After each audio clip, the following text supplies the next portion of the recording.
good evening, and welcome to another episode of Thought That Get Results. I'm Everett Weber Herbert, and as per usual, we're here every Tuesday evening with something that at least we think is of community interest and or of some concern. If you think that you have something which fits into that category, you'd like to find out how you can be a part of the program, well, why don't you drop us a line? Address it to Let's Talk program in care of Vaughan Radio, P.O. Box 195, Charlestown in Nevis. So give us a call. Our numbers are 1-869-469-1616 and or 1700. And by the way, those will be the numbers you'll use to be a part of this evening's discussion. Again, thank you all very much for joining us. This is your voice in the community, Thought That Get Results. With regard to your participation in the show, we encourage you to call in on the numbers listed 1-869-469-1616 and or 1700. Here's a suggestion. You got a question or comment, perhaps you can get a pencil, piece of paper, write it down so that you're well organized. And when you're getting on the show, you take as little time as possible so that we can accommodate as many of you as we can. We ask only, first of all, you respect yourselves and then respect others, because we will not accept anything we deem not within our broadcast standards. But we encourage you to always be forceful with your point. Again, thank you all very much for joining us. Your voice in the community, Thought That Get Results. You can follow us by our Facebook page, the video stream, also our YouTube channel, also on www.vaughanradio.com. And you can also, by going to www.vaughanradio.com, you can also log on for the live video as well. So everywhere you turn, we're giving you an opportunity to get us. How about that? Thank you again. Tonight, Dr. Patricia Bartlett, good evening. Good evening, Webo. Good evening to my fellow panelists. Good evening to all of the viewing and the listening audiences tonight. Webo, I would like to say a special good evening to my cousin there in St. Kitts. He knows who he is. And of course, the people in the US and the BVI. I have some special friends there and a cousin. Cousin Errol, good night. It's always a pleasure to have you in our conversation. At least you're not saying much because of where you are, but we appreciate you being there.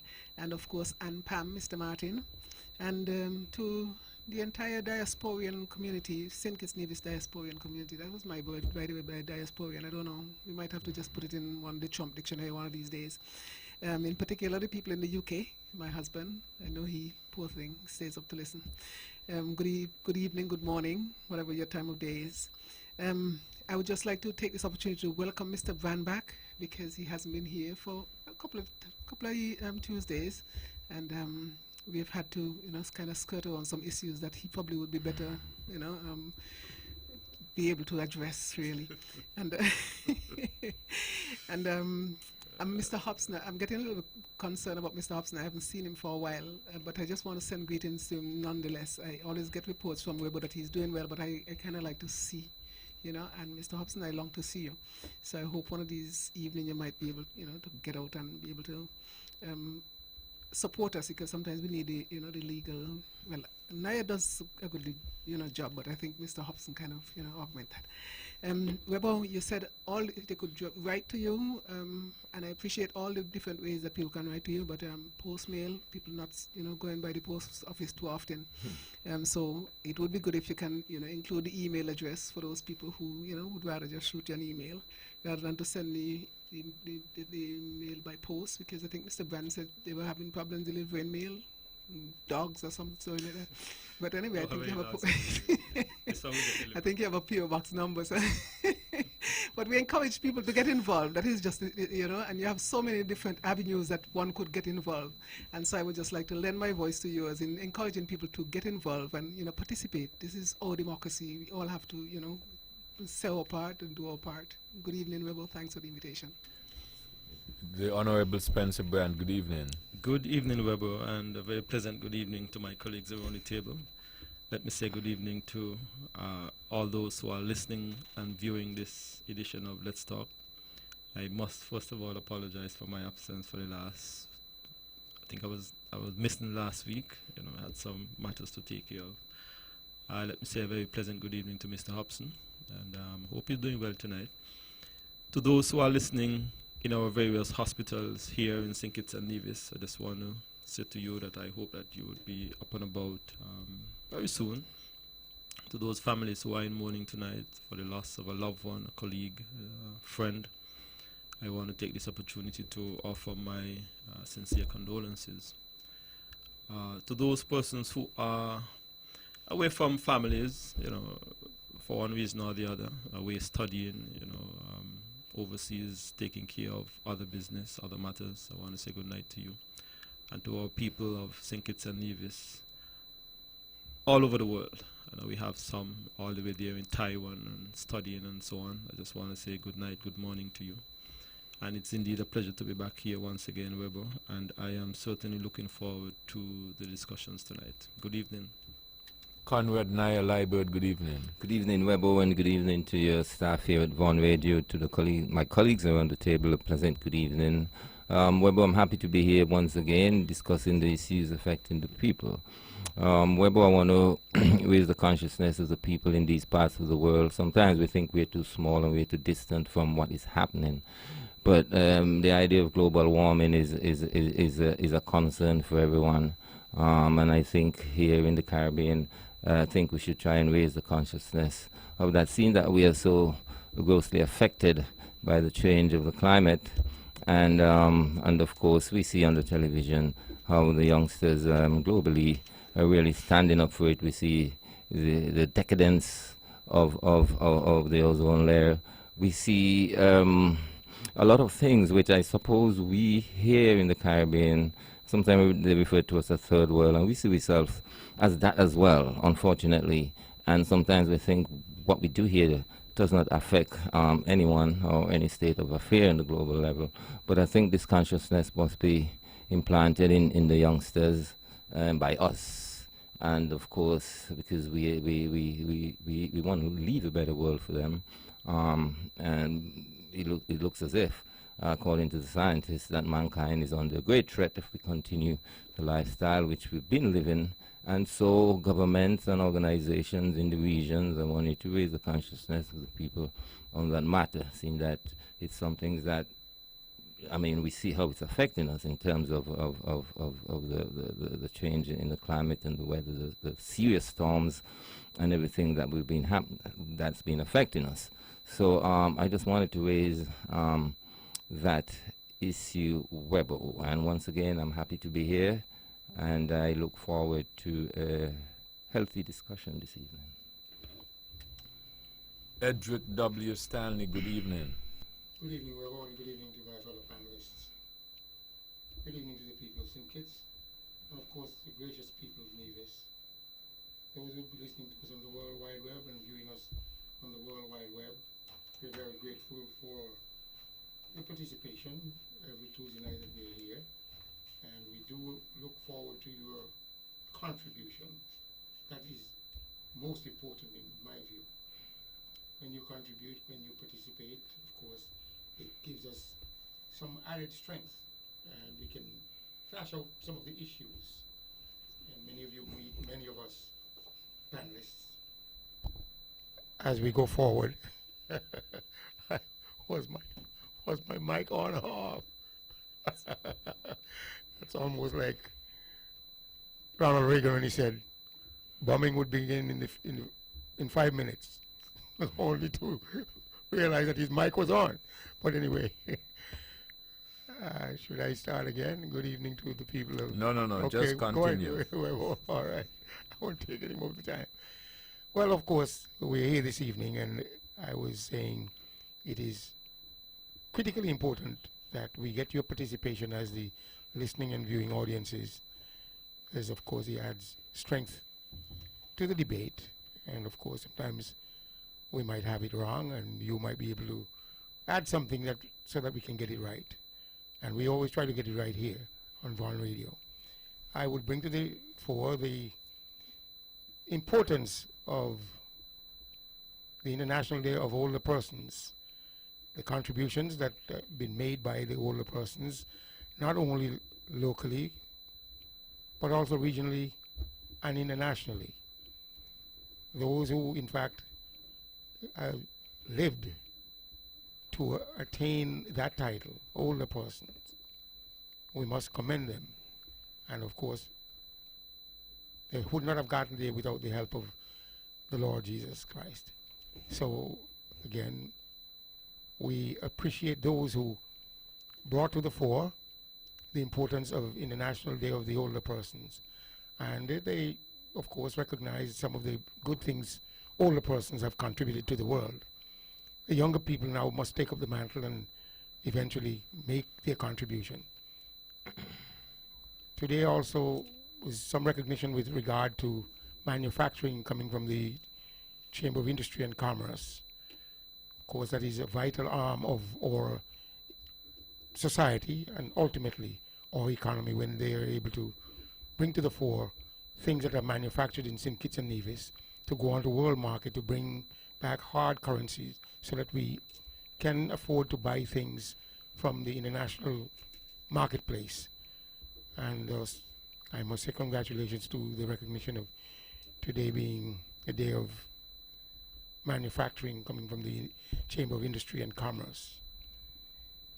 There's some agitation, Webber, politically, and sometimes when you go different places, you hear people talk about different things, and in this regard, seemingly, some agitation is beginning to emerge regarding the elections that will be forthcoming. And it is quite interesting listening to some of the people who would have their opinion one way or the other. And, sometimes it becomes very raucous with reference to one's idea or one's opinion, depending on how we see things. But like I've said, I've heard that things are beginning to be given out by certain people, and as a result, some people are beginning to get concerned. Anyway, Webo, I'll leave it there. I have maybe another thing to put on the table. But I'll leave it there at this juncture. I'll let you go ahead first. Just you go ahead. Okay. Then, The last one I'll put on the table, all the president's men, and seemingly Richard Nixon created such a vacuum that he actually pulled down so many of his men at the time, but ultimately he resorted to resigning. I'm not a crook with the big wave, but yet he eventually resigned. Based on what is happening, I just believe that President Trump should take that route out. He doesn't want to go, but he knows exactly why he's attempting to hold on. But there's so many things that he's doing that is contrary to what we expect as the President of the United States and the leader of the free world. But it is left to be seen as to how the Democrats will deal with him, and also international partners, because when we look at what he, in fact, allegedly done with Ukraine and the president and attempting to hoodwink make statements regarding Biden's son putting in requests, I don't think he understands the relationship with some of the alliances that have been created by the West. And as a result, he seems to want to run the world by himself. It doesn't work that way.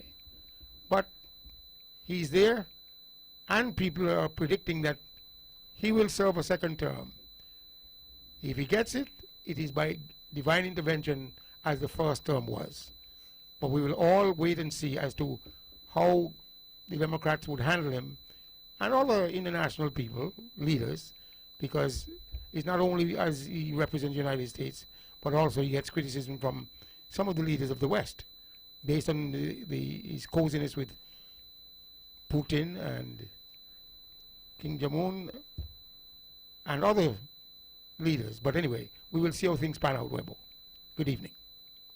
No, that's it, because I decided to give you the time to flesh out what you have, because you said you have a number of things. Because I got something which is going to take up quite a bit of time. So I just wanted to make sure that everybody, gets is satisfied with, you know, what they have come with prepared and everything. Well, that's it for me at this juncture, and let's see what you bring to the fore, because last week was a good one. The one last week was a good one with reference to how you were able to bring to the fore in terms of organization and the technology that you use to garner that information out of Britain. So bring it on, Webber.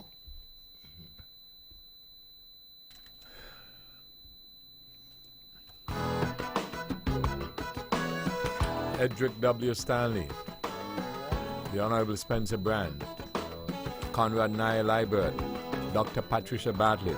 They're the heavyweights, they're in.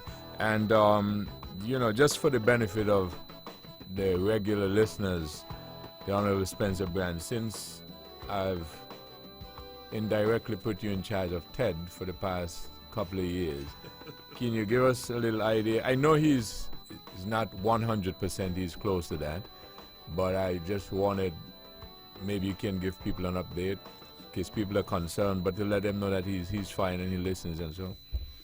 Yes, he's doing well, Webo.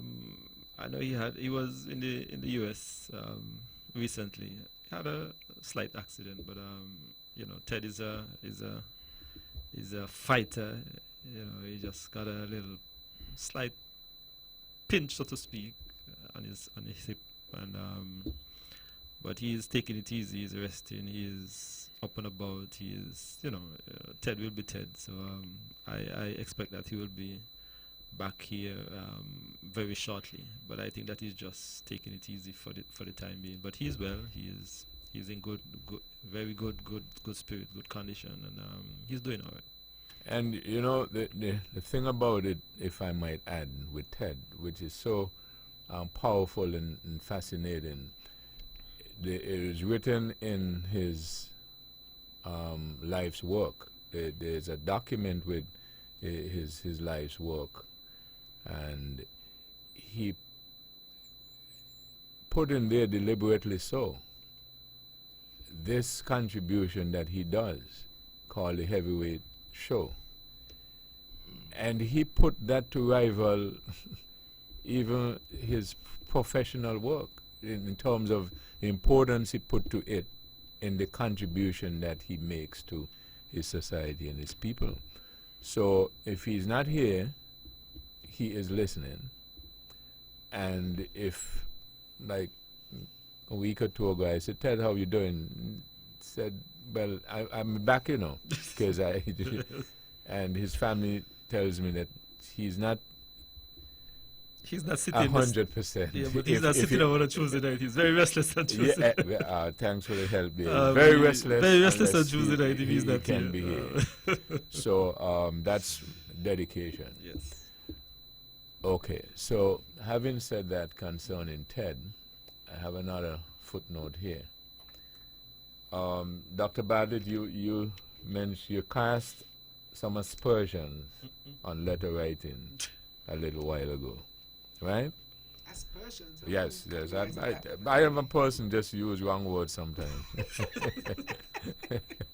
So I have a mail here that came via the post that I'm going to read an excerpt from. So there are still people who use that means and mode of communication. So I could hear them saying, don't leave me out. So anyway, so we got this mail for one of our stalwart listeners and supporters, almost in the category of Ted and Edric and they. And I chose to read, they didn't tell me to, but if you've learned anything about me, and I'm a kind of outlaw, not right out, but on the edge.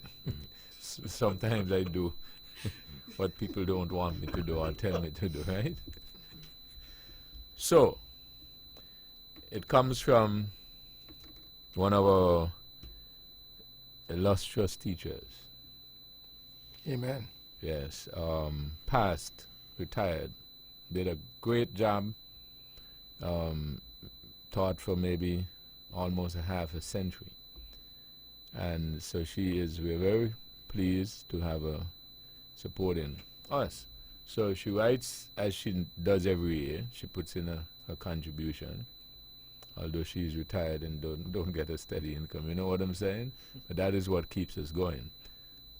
So she writes in a little paragraph, which I'm going to read. Regards to my friend, Mr. Stanley.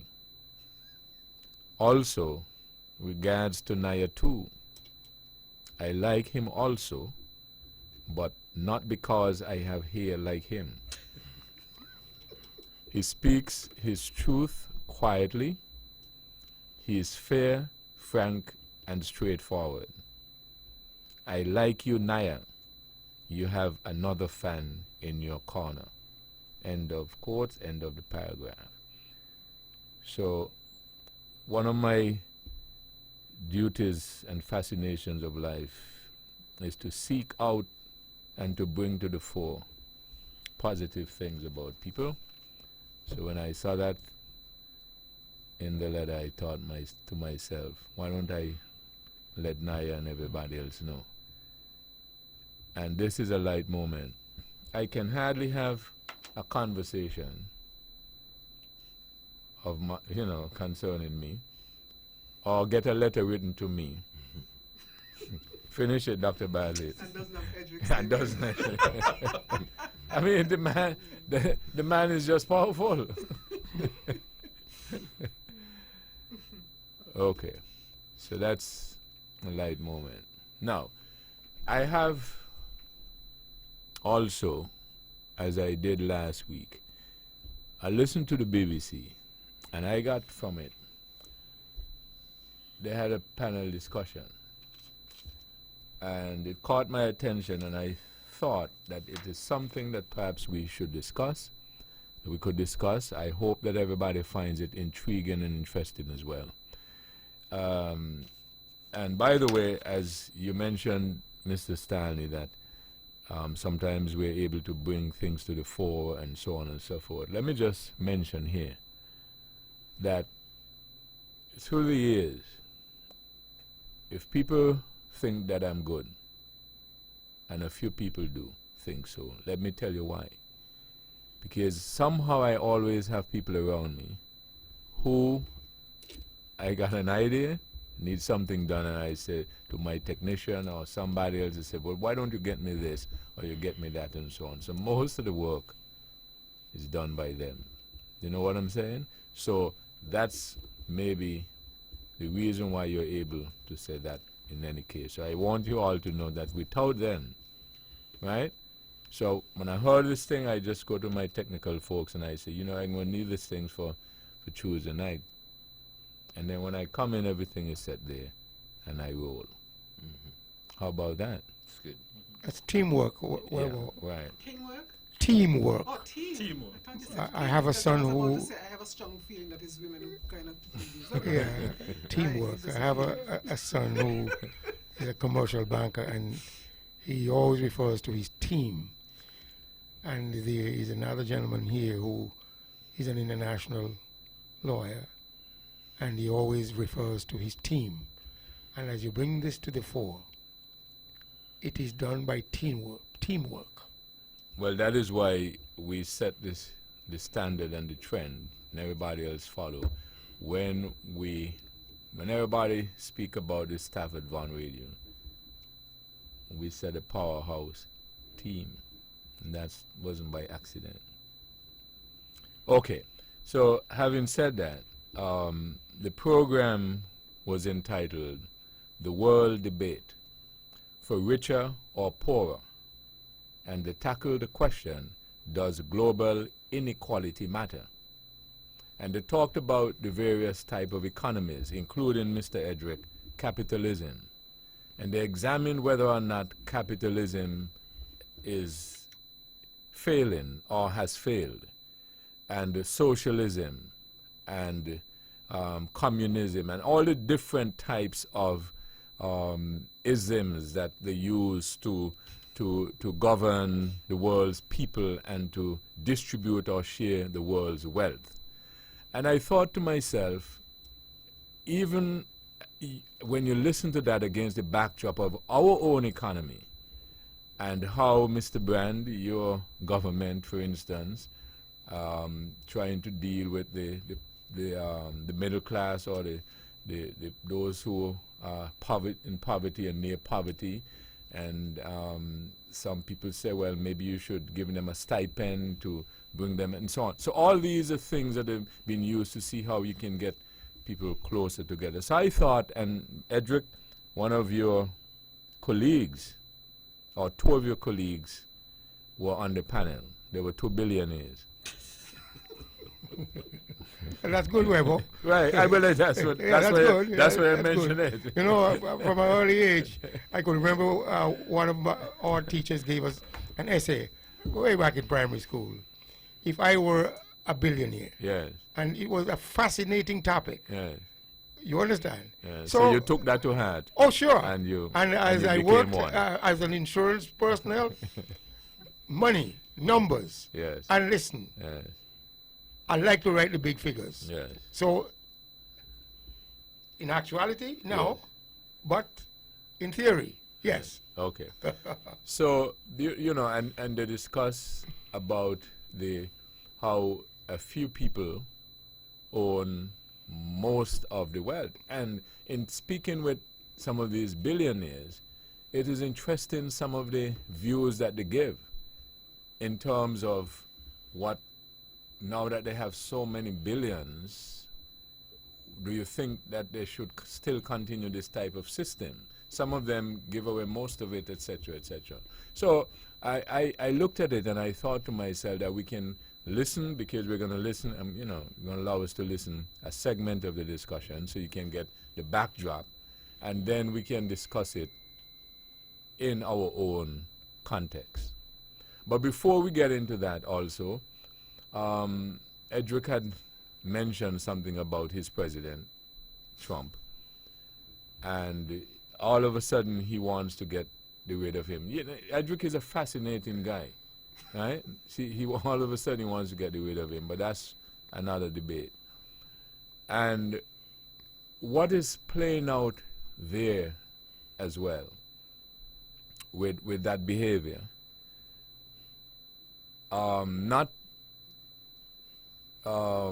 including also the behavior of our own Caribbean people in politics and in government and so on and so forth, because we experience the same type of behavior as well. And I asked the question, which perhaps we can go around the table with, give a short answer. I'm beginning to wonder whether or not, with a lot of these laws, should they now make laws that are more detailed and more specific? For instance, I realize that a lot of laws are written, for instance, in our Constitution, and they say that if this thing happens, Spencer Brand shall give to Mr. Stanley, or turn over to Mr. Stanley the documents, right?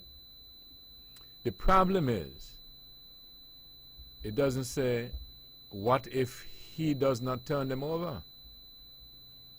And so Spencer Brand then begins to play footsie and start to interpret shall and says, well, he's not going to turn them over, and the whole thing is in chaos. So perhaps when we have a law like that, maybe it should be followed by, and if it does not, within 24 hours or 1 day, whatever it is, he must be removed by the police or something like that. Because a lot of these things are left open, and people are playing a lot of games and putting everything into confusion. So I'm just asking whether or not a lot of these things that are left for honorable men to, quote unquote, do the right thing that is causing mayhem, whether or not it shouldn't be tightened up. And somebody pointed out to me recently that the Chief Justice,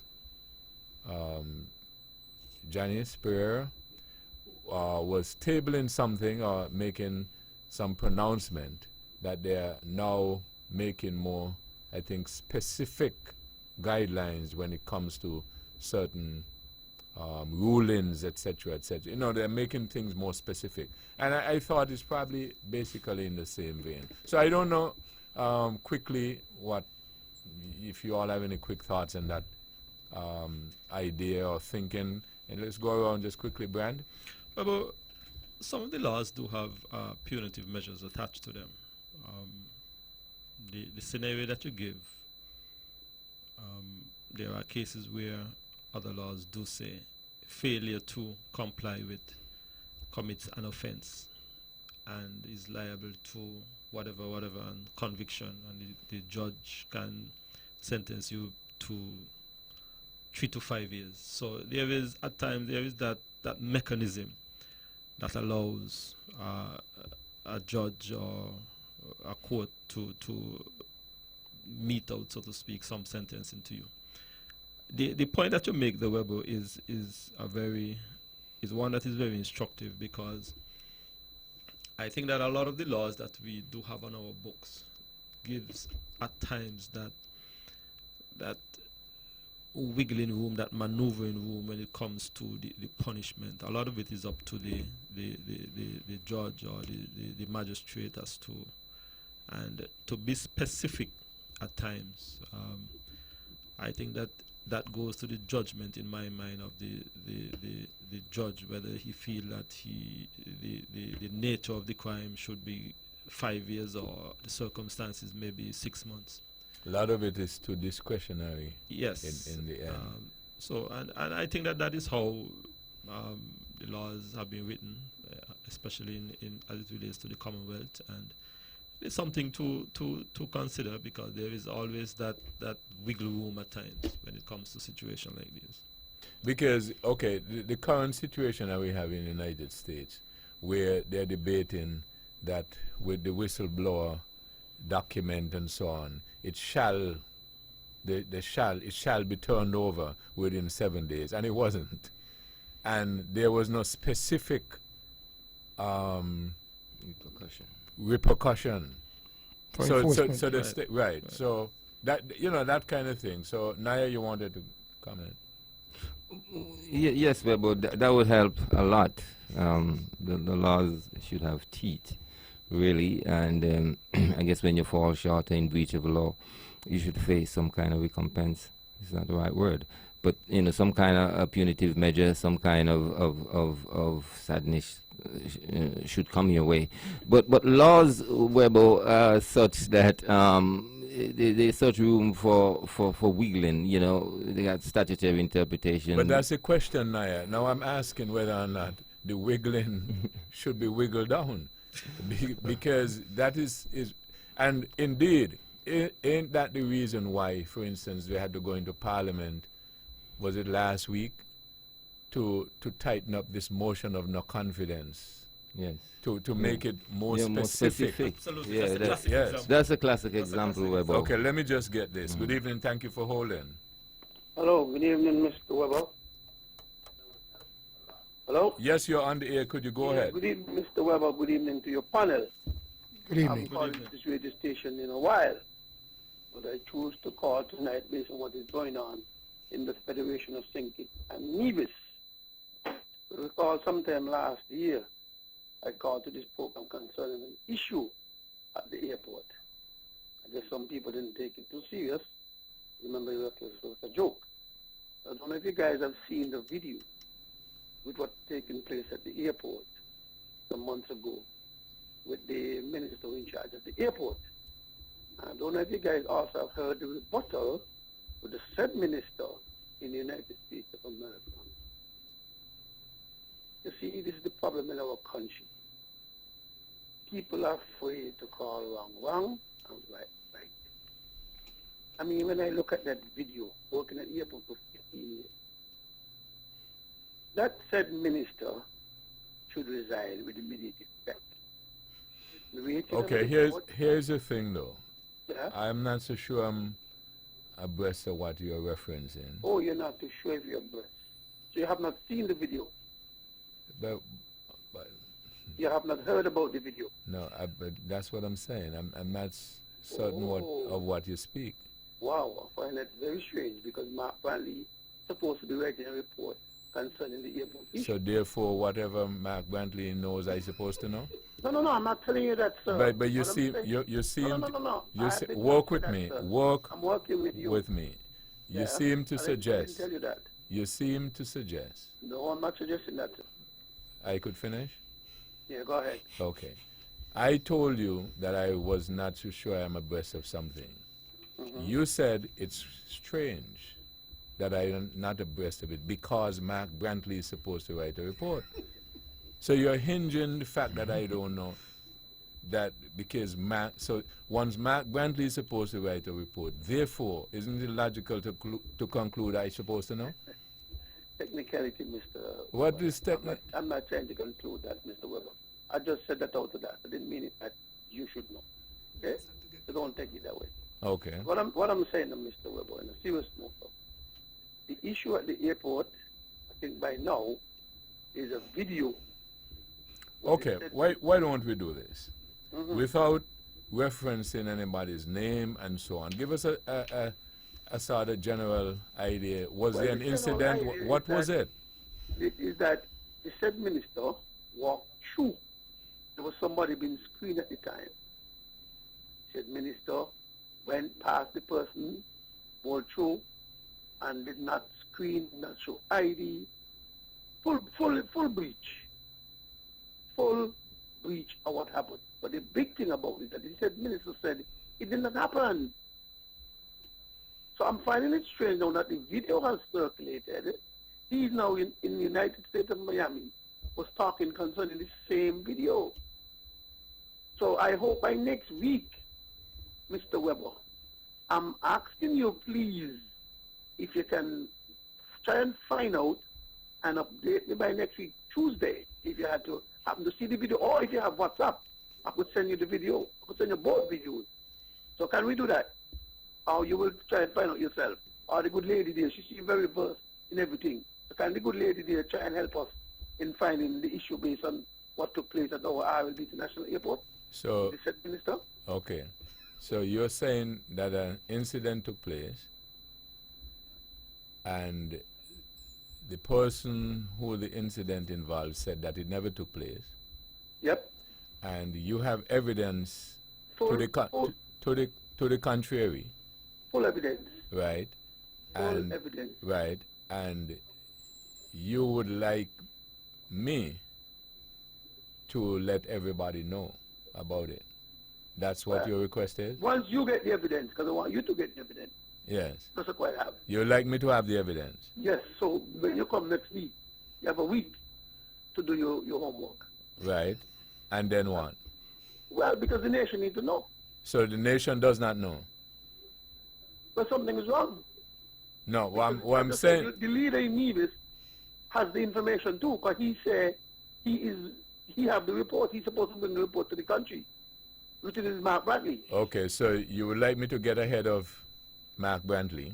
No, you're not going ahead of him. But I'm you telling just you, I'm talking walk about with the- me, the walk with video, me, the walk video. with me, walk with me. You just said the leader in Nevis, Mr. Brantley, says that he has the report and he's going to bring it to the country. Did I hear that He has correctly? his report, yes. Okay. I'm not telling So, you go ahead of him with his but report. just walk with me. Yeah. So, you said earlier your objective is you would like the country to know.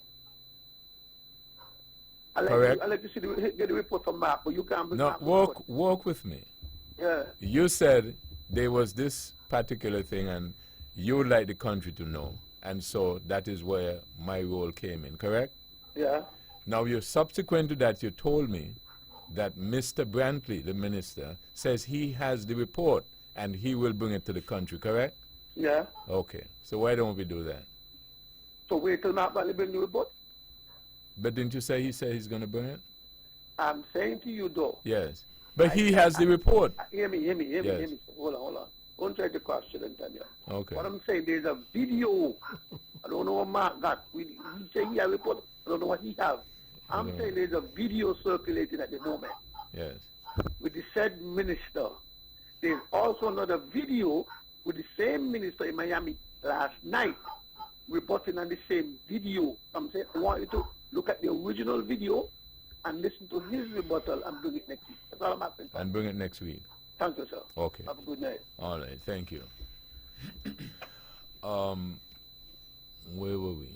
Yeah, it was Naya, yes. Yeah, but it would bring a lot of clarity to the law. I suppose people would deter from doing things when they know that there's a consequence to be borne. But enough time, Webo, the law is very straight and straightforward, you know. There's some people in the twisted interpretation, intentionally twisting the interpretation of what is written and causing confusion. Right, Naya. So how do we deal with that? That's what I was getting at. It seems to me that before, and somebody mentioned, I think might have been last week, how other people in other jurisdictions, when they find themselves in certain tough situations, would resign because they were supposed to be honorable men. But that doesn't seem to work these days. Here. So that is right. So that is why I'm asking whether in those circumstances now it is necessary to adjust and don't leave certain judgments or assessments up to honorable men or honorable people.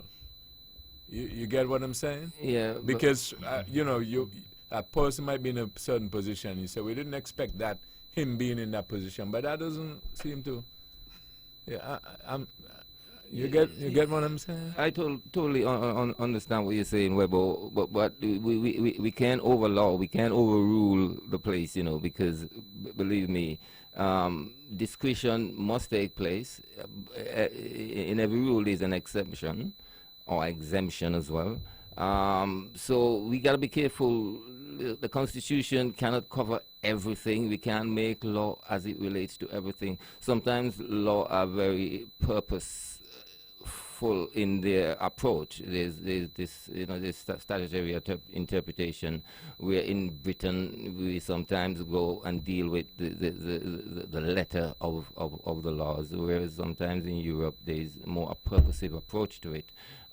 Just to draw an example here, you might say, well, there shouldn't be any car driven on Grove Park. We now think car have 4 wheels, so you might think a truck can be driven on Grove Park because you have 18 wheels. That's why you don't use car. You use something that will cover. Yeah, right? well, So that's you use just the a correct kind of word. weak example. But it's people sometimes who really put the twist on things, and we experience that a lot around here. The law is straightforward at times, even though sometimes we don't realize. But then maybe now then you put a law say that should we have a person who don't seem to understand, then we just lock him up or something to that. Anyway, so Edric, any comments? Well, my take is that it's based on interpretation. And that is why we have the courts to adjudicate in matters when the interpretation might be brought to the fore by one party, you know, opposition to the other party. And as a result, the court has to make the determination. And there are times when measures have to be put in place to ensure that everything is straightforward. Punitive measures must be put in place in order to guide civilians. We are a nation of laws, and those laws are placed there to ensure that we have a certain level of civility. There are lawyers who would know a law, but yet would try to test that law for an opposite outcome in court simply because the court is there. And depending on the judge might just come up with a different interpretation that would be in line with that lawyer's position. Okay, let's take an example of this case in the United States with this police woman shot a fellow. And she used this bogus idea that she thought she was in her own apartment. Of course, they've convicted her because everyone knew. I say everyone knew that she could not have gotten judgment in a favorable manner for having done what she did. But based on interpretation, the judge could have, or well, of course, I think it was a jury trial. But the outcome could have been different, because there are many times when a case goes to court based on the law, and the outcome is completely different from what Right, but is that's expected slightly in different in terms of the law as written. Right, but that's slightly different, not to what the issue that I'm speaking. I'm saying, I understand the interpretation, it allows you that and so on and so forth, but I'm saying, when something is stated, as in the same case in the United States, they said the witness, the whistleblower, if it is credible, it shall be delivered to the Congress. And it was not. So something like that, for instance, should they now adjust that and said, it shall be delivered to Congress within 7 days. If it is not, the person who had it in their possession, who did not deliver it within 7 days, must be arrested and put in jail for some, or the bad or something. Because what happened in this case, the guy began to play footsie, and then he says, well, I took it to get an opinion first. But he didn't tell you anything about after you get an opinion. Maybe you could have gotten an opinion within 7 days.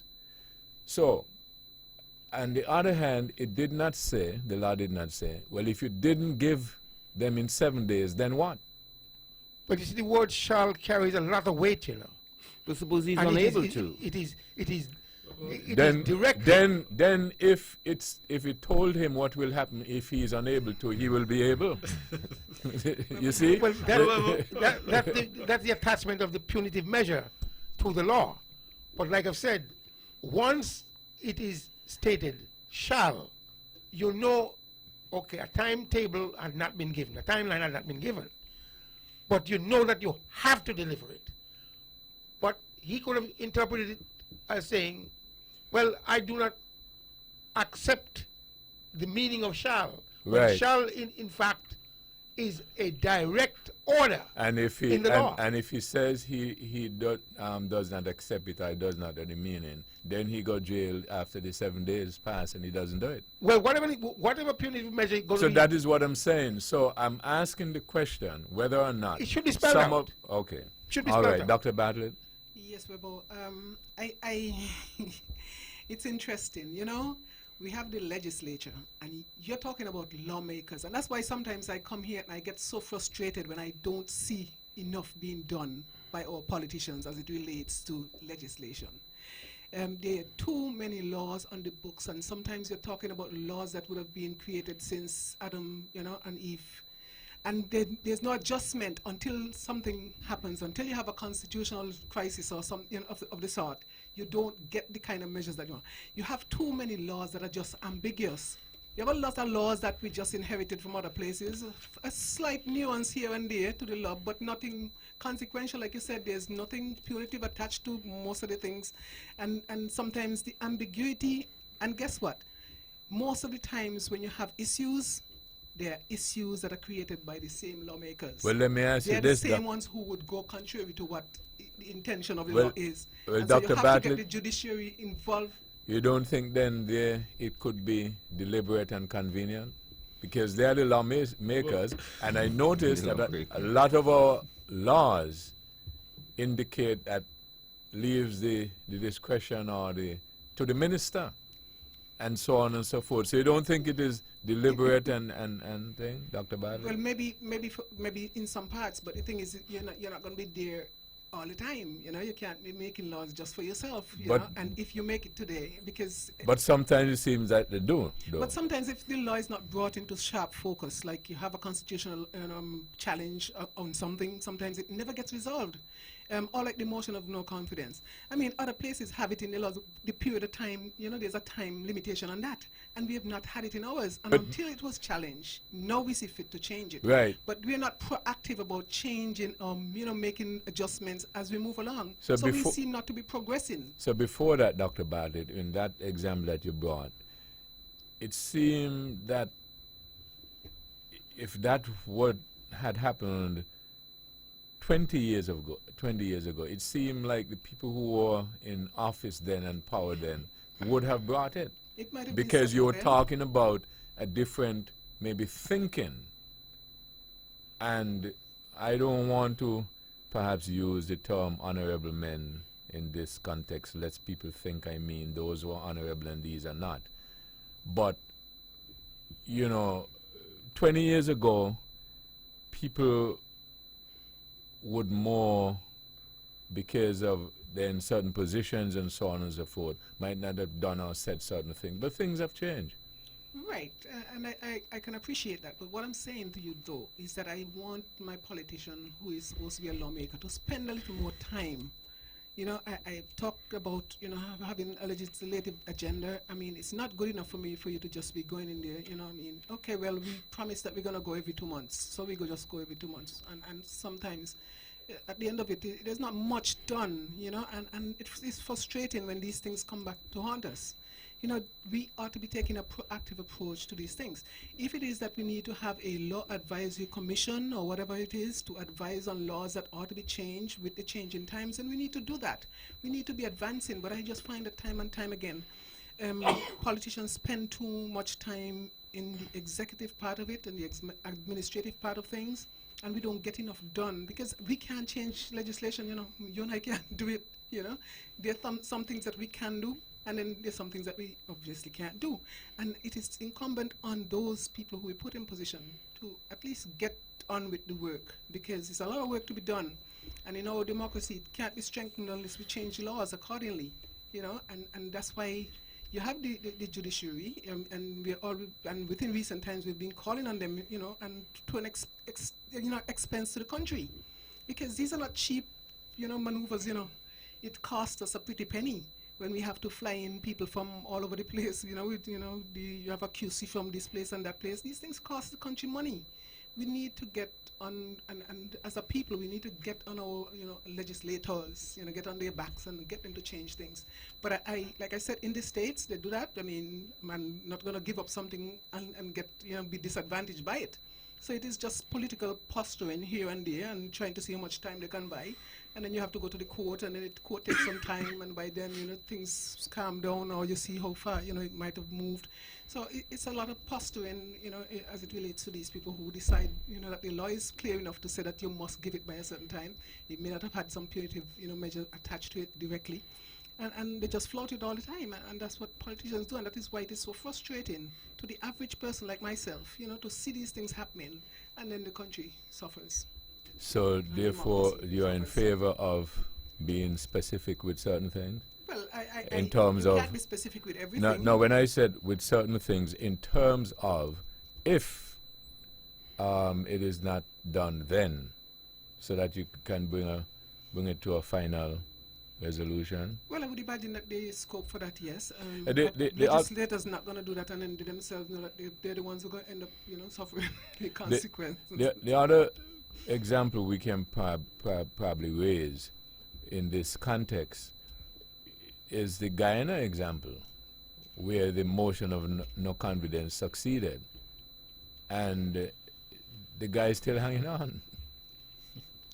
They're still hanging on. So maybe in a case like this, if maybe you can adjust that to say, if the motion of no confidence fails or succeeds, then you must demit office within Sometime. 7 days or a month.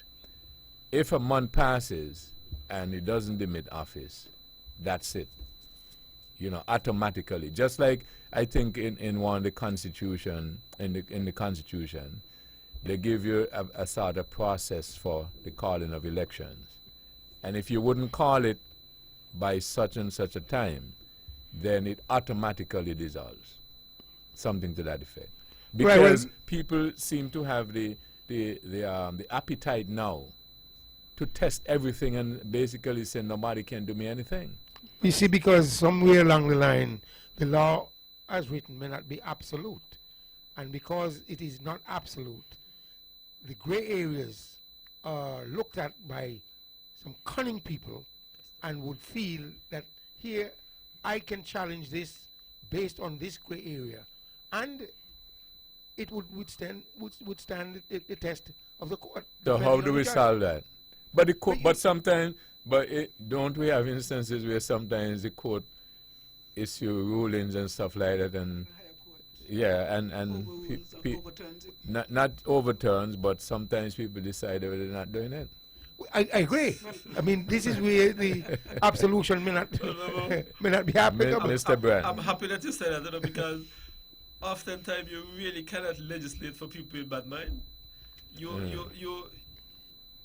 The laws are written, and the thinking is that you hope that the persons who are responsible for ensuring that Enforcement. the laws are carried out, Enforcement. you hope that there would be people who are of certain character and that they would follow the laws. And so Honorable. on. Right. Some people just do things contrary to what they know is right. You can't legislate for people with bad mind. So okay. So then, what's your offer or suggestion, Mr. Brand, to solve the problem? Because bad mind begets bad mind. Well, but Meaning that if other people see people are succeeding with that behavior, they will That's right. Yes. But you can only do that if you have deep pockets, you know, Weber. So, you Mr. can Br- only do that if you can move the court. Well, but I don't necessarily have too much of an issue with ensuring that there are punitive measures in place when you are dealing with certain aspects of certain laws. I think that what it would do, it would make some people pause and check themselves. Oftentimes, with that mechanism in place, you would hope that the situation that is before you would run its course, and the verdict that is or the outcome of the situation could be one that is acceptable. But I don't necessarily have an issue with ensuring that there are certain punitive measures attached to. You spoke about the situation with the situation in the U.S. Whistleblower. The whistleblower situation. There are laws that are in place for the protection of whistleblowers. And I'm hearing the same president of the United States now wanting to know who this whistleblower is, that he have said some stuff and so on and so forth about this whistleblower that in previous time, you know, what you used to do with these people and so on and so forth. And So, everybody panicking, look as if they don't know what to do with him. well, exactly, and that's what I'm saying. It's almost difficult and impossible to legislate people with bad mind and people who just does not seem to have an understanding of the situation. So how do you deal with it? Because if you don't do that, a person now who, as to use your terminology, who has bad mind, say, well, you know something, I run for president and win. Well, I And think that then, once I do something and just, nobody can tell me anything, you just, no? But you see, well, but there's this perception that you have this the separation between the executive. The executive has certain powers, and the legislative has certain powers, and the executive is constantly challenging the legislative power. And in Okay, order for Dr. to Bartlett, settle that, let me just take this. I'll come back to you. Good evening. Thank you for holding. Good evening. I just want to say that the law can only be effective if people obey the law. You look at Boris Johnson, that's a point in time. He said he did not particularly agree with the ruling, but he was going to abide by it. And that is what the so-called honorable people need to do. When a ruling has been handed down, yes, you may appeal, and you may appeal again. But when that final appeal has been heard, you must be seen to obey the law, because if you don't, then you nullify the effectiveness of the law. Good night. No, Thank but caller has gone. But here is the question that I have to ask after that statement. So if the people are not reasonable then and do what they're expected to do, then what? Well, I would say this, as the caller brought this to the fore, Boris Johnson knew if he went back to challenge that ruling, he's going to get the same result. So he wasn't stupid. But he had no avenue to challenge it. Well, I'm just saying, The Supreme, if he did not abide by it, had to. he would not have been there. That is where that's what I'm asking. So you have the final court, and they say you are wrong. You can stand up and say you are right. They move your way. That is what I'm saying. You have to have something. Some mechanism. Yes. But the then what is happening in the U.S. now with this impeachment inquiry. But look, That is one of the mechanism that is in place when certain things go awry, and that is a process. It's going to take some time. So that is one aspect of the then what. Okay, let's go back to Dr. Bartlett. Well, I think I was pretty much winding up. I was trying to suggest that because we have these different powers, and they are powers, and all these, these different institutions, let me call them that, they're stacked with men. Men are not known to be reasonable people. It's all about general. It's a general statement. Yeah, some men. It's a general statement. Well, it means some. I mean, it's general, but it doesn't mean all. All men. I didn't say all men are not reasonable. Anyway, so you should say all, or all, some. You should be specific, because where we are here on this topic, you have to bring in something with absolution. Specific. okay, all men are reasonable. You satisfied with that? Because I can't go the other way. Because all men are not reasonable.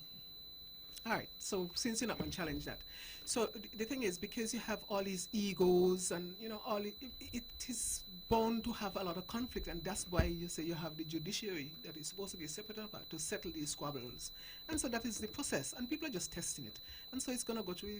If a man decide, well, you were supposed to give up something and you didn't give it, and then the judges say you have to give it up, then you give it up, because after that, if you decide that you're not going to be ruled, or not going to follow the ruling of the court, then of course, you have a problem there.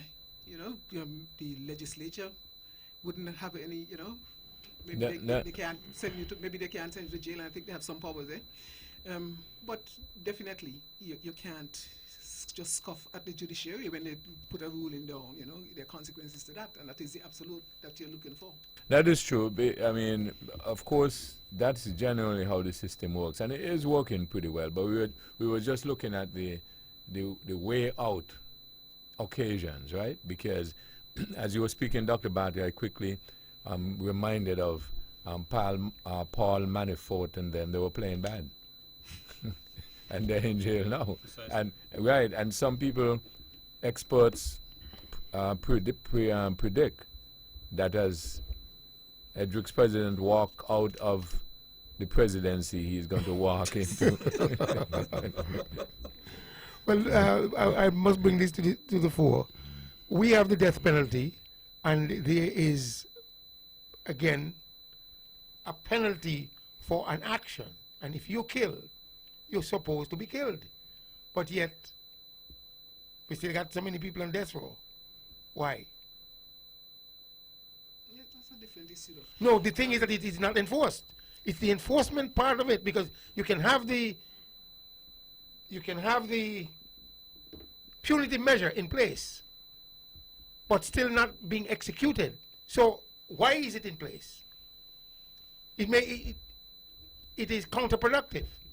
That's a different issue. Okay, let me do this.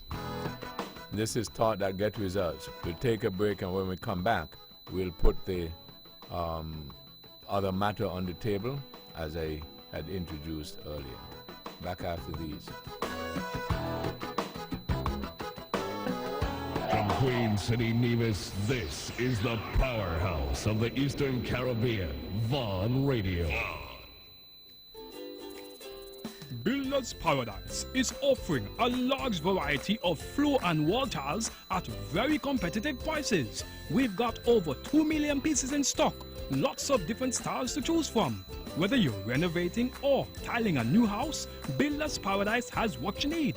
Oh, and remember, we're open all day Saturday to serve you better. Call them today at 466-4938.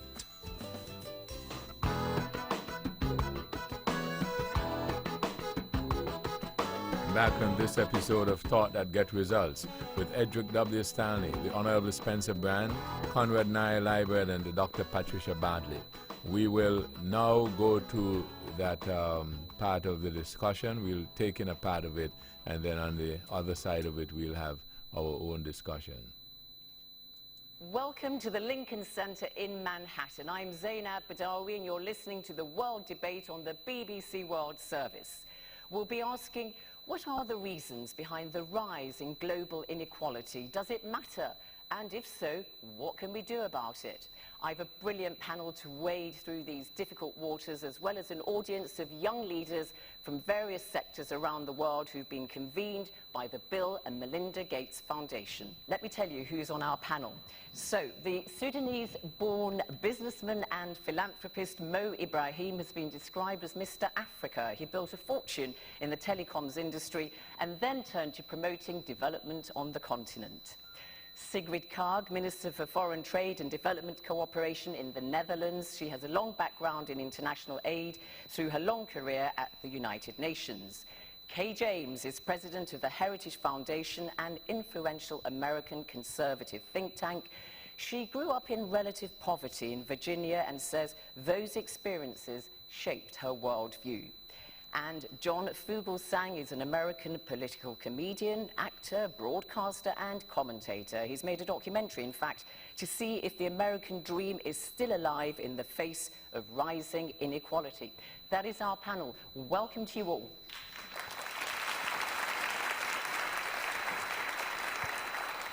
Okay, panel, quick fire question at the beginning. The statistics show that the richest 1% globally own nearly half of the world's wealth. Is there a problem with that? Mo Ibrahim. I think it depends. What those rich guys first got the money, they stole it, they killed, what they did to get this money. Secondly, what they are doing. I mean, we have here one of the richest people in the world sitting here who giving his money really for good causes. We are really grateful for that. And you too. So I don't, well, exactly. So I really think... You were being a bit modest there, weren't you, Mo? Yeah, this is not self-serving statement. This is genuine. It really depends on what we do.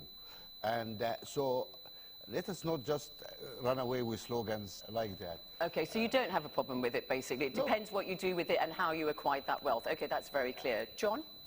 Well, I think that the question that we face is not so much about the benevolent, empathetic billionaires here. It's about the billionaires who wouldn't be caught dead here and are indifferent to the struggles of others. The question we face is not so much about income inequality, but dramatically uneven income growth over many years. And the question, I believe, facing the billionaires of the world is, are they willing to take a smaller piece of an expanding pie, or do they want to just go for a larger piece of a shrinking pie? Okay, well, we'll put that to Mo.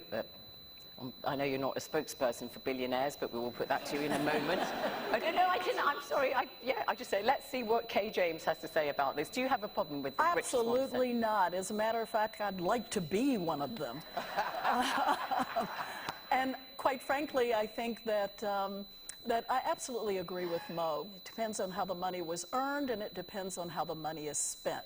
But do I have a problem with people having the opportunity to work hard, make a great deal of money, and share the wealth? Absolutely not. Minister, Sigrid. Well, I agree with the comment. It's how you earn it and what you do with it, but it's also the system. It's a systemic exclusion that actually puts people way behind. So it's about the opportunity to participate. So I'm not so interested in the top tier. I'm interested in the bottom of the pyramid and the middle layer that actually has no chance to participate anymore. So, John, you seem to have a problem with it, but just tell me, explain to me, what is the problem with that richest 1%, however they wish to spend their money, does it have a direct impact on the other 99% and whether they can, you know, increase their earning power and so on? The two are not related, are they? Well, no, I don't think you can ever have a maximum wage, and I have no problem with the existence of billionaires whatsoever. However, what we're looking at in our culture is the concentration of wealth, and we've seen growth slow down because of it.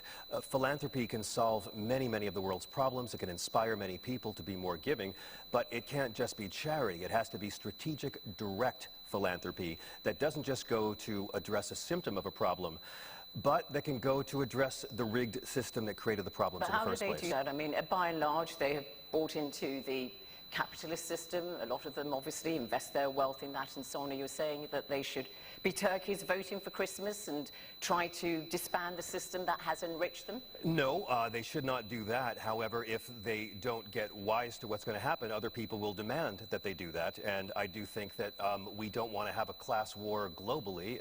No one wants to see that. I think that, again, philanthropy can alleviate many of the problems, but it is the rigged system that keeps people struggling. And here in America, the richest country in the world, we have millions of people who are sort of in a reality show that's called Food, Medicine, Rent, Pick Two. Okay. Mo, you mentioned philanthropy, and as I said, you are a big philanthropist operating on the continent of Africa principally.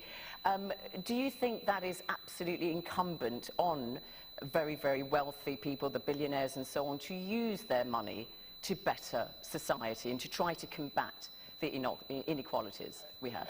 No doubt. As human beings and citizens, we really need to work for humanity. Absolutely.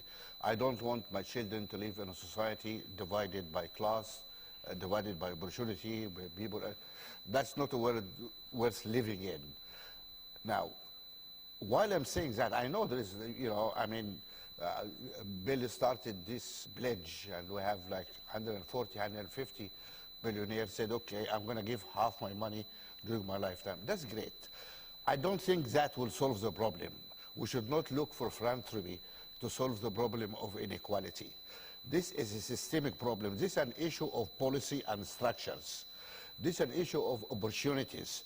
Will all the children have the same opportunity to have access to decent education, decent health? That is where the problem, mobility in the society, opportunity. Is it just a problem of a system, Kay? I mean, it's also one of ideology, isn't it? And I'm thinking in particular of Thomas Piketty, the very influential French economist who's just written a book called Capital and Ideology, and he says that the capitalist system inherently leads to accelerating inequality because, obviously, without getting too economic-y about it, you know, as long as the return on investment on capital is greater than growth, that's going to sustain the capitalist We also system. know that capitalism has created an environment for growth where poverty rates actually go down. We produce at the Heritage Foundation an index of economic freedom. And one of the things that we have discovered as we have tracked this, one of the things that we have discovered is that the freer the economy is, the more human flourishing you have.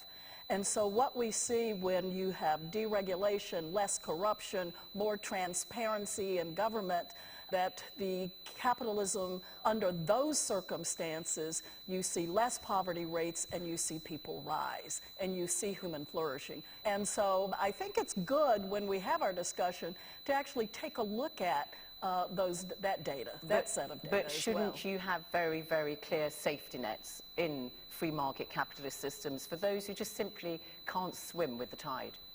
Well, we do have safety nets, and I think those safety nets are important. They're not rigorous enough, though, often, are they? In some countries, perhaps not. Yeah, allow me, Kate, to say something about capitalist system. I think capitalist system and liberal democracy is in trouble. And in my view, one of the major problems that happened to us was the collapse of the Soviet Union. Paradoxically, because during the Cold War, we had an incentive to improve what we're doing. We looked after our people better. Then Soviet Union collapsed, there's no competition. And we say, fine, end of history. And things start to deteriorate. If you look at inequality, history of the statistics, you'll see inequality increasing from this point on. Okay, Sigrid, you wanted to come in here. Yeah, I mean, inclusive growth is extremely important, but most forms of economic growth are not necessarily inclusive, because if you're already not part of the chain, you don't have a chance to compete. So I think capitalism as a form of being a motor of economic growth has been a starting point. But it's very clear globally, through the impact of globalization as well, and the new groups that are being excluded, including the middle classes and the lower middle classes, that people are resenting that and they're demonstrating against it, and I think with good reason. What you need is good policies, you need good politics and politicians, and you need taxation and to fight corruption. But taxation, progressive redistribution of wealth is extremely important, particularly for the poorest and those who don't have a chance to pay their school fees, that do not have the money to pay out of pocket for health care, because the health system isn't looking after their basic social human needs. And I think that's the starting point. I'm just going to go to... You brought up the question of taxes there, and I'd like to go to Danny Sriskandaraja in our audience, who is head of Oxfam GB. And of course, Danny, Oxfam have done a great deal of work on inequality, publishing that very landmark report on inequality with its startling statistics. What do you want to say to the panel? That's right. I mean, Oxfam research shows that the richest 26 people in the planet own the same amount of wealth as the poorest half of the world. And I think it's fantastic if those rich people pledge to use their private wealth for public good, but we also need structural fixes. And one of the ways to fund the public services is increasing wealth taxes. Currently, only 4% of all taxes generated in the world come from wealth taxes. And I wanted to ask the panel, surely isn't it time for us to raise net wealth taxes and perhaps even aspire to a global standard for wealth taxes? A global standard for wealth taxes. Kay, you look sceptical. So, Kay James. Well, I'm sure it will come as a shock to no one here that the president of the Heritage Foundation sort of feels that taxing the rich is not necessarily what's going to get us out of the hole that we're in. First of all, if you tax them at an exorbitant rate, you still wouldn't have enough resources in order to do the work that we all agree so desperately needs to be done. And so there've got to be some other solutions to that. That's an easy, tax the rich, take their money, and we'll solve all the problems of the poor. That just isn't factually accurate. There's not enough money there in order to do that. So what do we do? All right, we'll talk about what do we do, but you've rejected that particular suggestion. John? Well, just looking at history of our country in the United States, it's not popular to say so, but I think that we are not a capitalist society. We are a blended society. And both capitalism and communism are doomed to fail on their own for the same fail-safe reason, human greed. Looking to the period in America that we call the good old days, the 1950s under President Eisenhower, capitalism and socialism flourished at the same time. High progressive tax rate on the wealthiest Americans, massive infrastructure spending like the Interstate Highway Program. Capitalism flourishes with socialist programs like the GI Bill. Eisenhower was our last Republican president to balance a budget with a surplus in this country. We know that it helps. It can't do all of it, but we've learned dramatically in our country, cutting taxes for the wealthy exacerbates the problem every time. Having a global standard of tax wealth, which is what Danny's... I mean, only if you want something that works. It's a no-brainer. Mo, I mean, one of the figures again that Oxfam gave is that in some countries, the poorest 10% pay a higher proportion of their income than the richest 10%. Surely that's not sustainable. Mo? I mean, Danny, more important than even the wealth tax is corporate tax. You know why? Because our countries in Africa are being raped.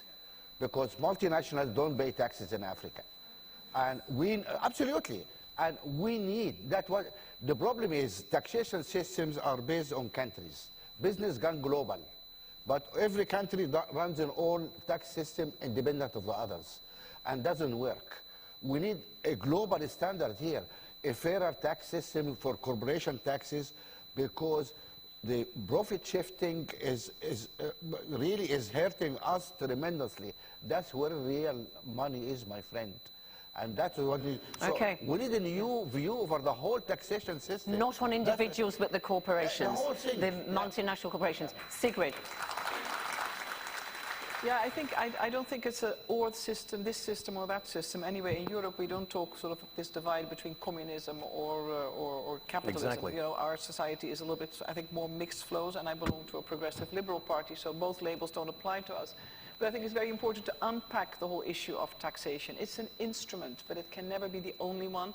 And it's not about tax on wealth only, because in most, let's say, in societies where wealth is more fairly distributed, in like the Netherlands, most people have an income and a little bit of savings if they're lucky, and that's it. So your taxation base will always be that particular group, and you use policies, social protection networks, to lift those who are more vulnerable, to lift them up. But so what I think about we the need to MNCs, unpack. the multinational MNCs corporations? is a very sensitive, important point, and I completely agree with Mo, because that's where you can leverage additional wealth. But the tax evasion issue is very often connected to the illicit economy, sometimes, not always, and obviously you need good politics and policies. That's why I concur with Mo as well. His next point I hope he'll be making on governance. Good governance, rule of law. She's putting words in your mouth. We'll come to that, but just sticking with the tax. I fully agree, Har. Just one thing I want to say also, you know, that is not only just raising taxes, it's what we're going to do with this money. Are they going to use this money to fight climate change? Are they going to use this money to improve education system for the kids, improve health, or are they going to use it to buy more arms? Okay, so it's what you do, the policies, not just raising the money. Can I just see, Kay, I mean, do you agree? You said you don't want more wealth tax, but on corporations, and we know tax evasion, illegal, tax avoidance, legal, but, you know, morally questionable, and a lot of multinational corporations do seek, you know, kind of models whereby they can avoid their tax. That's not acceptable. You know what I want to see for corporations? I want to see corporations operating in an environment where they can create more jobs, where they can create more wealth, where they can create more opportunity, where people have the chance to go to work and earn an honest day's wages. So I want to see these corporations operating within an environment where they can do that. And what do we know? If you overtax a corporation, what are they going to do? They're going to leave and go someplace that has lower taxes. So I think there's a balance there. Of course they have a moral obligation to pay taxes, as anyone should. But when you overtax a corporation, you actually hurt the very people you claim you want to help. But respect.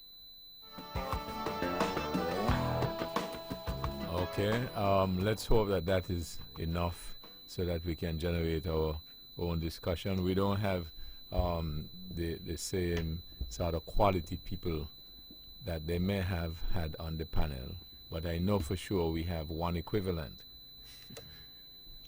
Billionaire? Well, I don't know. So let's start with him then. Well, Weber, it was quite thought-provoking, the topic that they brought to the fore. And I would say that I agree and disagree with some of the panelists. And let me take two of the disagreements.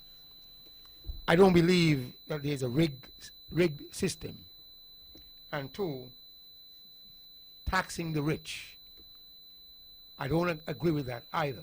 Meaning, since they make far more, the tax rate would be quite different from the normal tax rate. When I say that, what I mean is that every country has a tax policy, and they've structured it with reference to revenue and disbursement based on what the country has to do. Anyway, let me take the positive portions.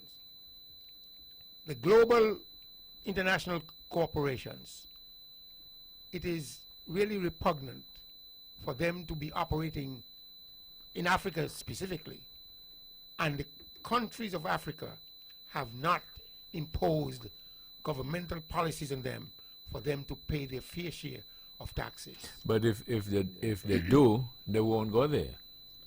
They won't. That's why they go. They need the resources to propel their corporation upward and onward in terms of manufacturing, however you want to put it. Edric, you know that it is a... I'm not saying all will go. Okay. I'm not saying all will not leave either. Edric. Yes. You know that it is a policy, it's a system that has been put in place and has been used even in the Caribbean. We understand that. Where you lower them, You give them everything tax-free, etc., etc., etc., so that you can get a few jobs. Because if you don't offer them that and give them that, they won't come. Some based on numbers, because this whole thing is based on numbers. The inequality in terms of human inequality is based, predicated on numbers. So if you actually come up with a tax policy that we're going to tax you at, say, 35% of your gross income, and you decide that is too high, you will leave. But if the tax is lowered to maybe 15%, you would stay, so you still have 20% with which to operate with. So all will not leave, and all, I make the point, depending on the tax structure. Maybe we need to bring in that famous quotation by Edric Stanley. No, I'm saying to you. After you said you make the point. I've made the point. Yep, you're right, good. Now, when you look at opportunity, opportunities are there, but I guarantee you, if you were to take all the wealth from these people, in 5 years, because of the aptitude, because of the experience, their know-how, their ingenuity, in 5 years, that money comes right back to them because they know exactly what to do. And it has been proven.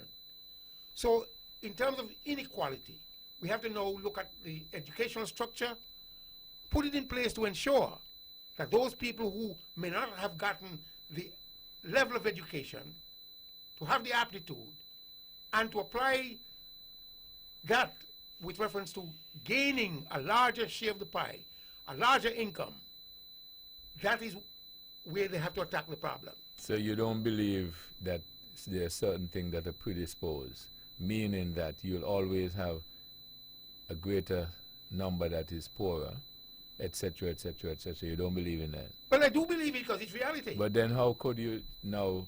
But you have to put the structure in place to ensure... So you'll put a structure in place that you know will not work? It will work. But you just said that you believe in this...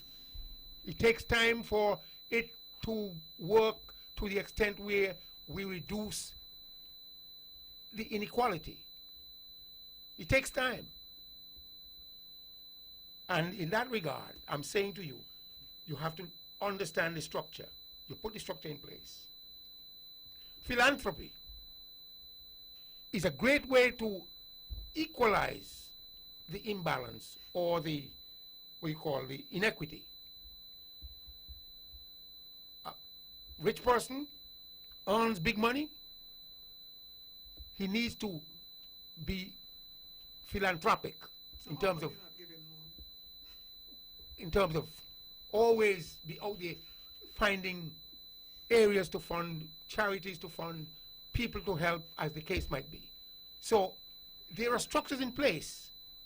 It is not fully utilized, and consequently, we have the inequity or the imbalance with reference to rich and poor. Okay, Mr. Brand. Well, I like the idea of a global, and I made a note of it here, a global income tax fund, especially as it relates to this 1% owning 50% of the world's wealth. It's a cycle, Webo, and these same persons who find themselves in this 1% owning 50% of this world wealth. I agree with Mr. Stanley. The money is going to go right back to them, because I share the view that if this global income tax fund is created by taxing these 1% to deal with things like poverty, poverty alleviation, global warming, when you talk about creating like new technologies that can solve some of the world's problems and so on. A lot of the countries around the world are struggling with high debt ceiling. I believe that some of that fund can be used to deal with some of those high debt ceiling. I also would like to see that some of that fund be funneled into, well, health care and caring of the elderly and so on. I think that a lot of the resources that is sitting within a very limited amount of persons can go towards creating a larger spread of good as it relates to a lot of these social issues. And like I said, things like poverty and new technology, debt reduction, care for the elderly, I think that there can be a heftier tax on those persons who are owning the larger portion of the problem, though I may have, Weber, is who is going to control that money. I made a note here for you. Yes, that is giving me the extra gray here. Who is going to control it? How it's going to be distributed? And that is the area that I think that may create some That's the difficulty. $1,000,000 That's the question. $1,000,000 Because one of the areas they were focusing on as well is corruption. Yes. And a lot of the issues is not whether or not a nation has wealth, because all of us know that Africa has, Haiti has, some of the Caribbean islands have. But one of the magical questions that was asked that I noted was, what do you do with the monies? Yeah.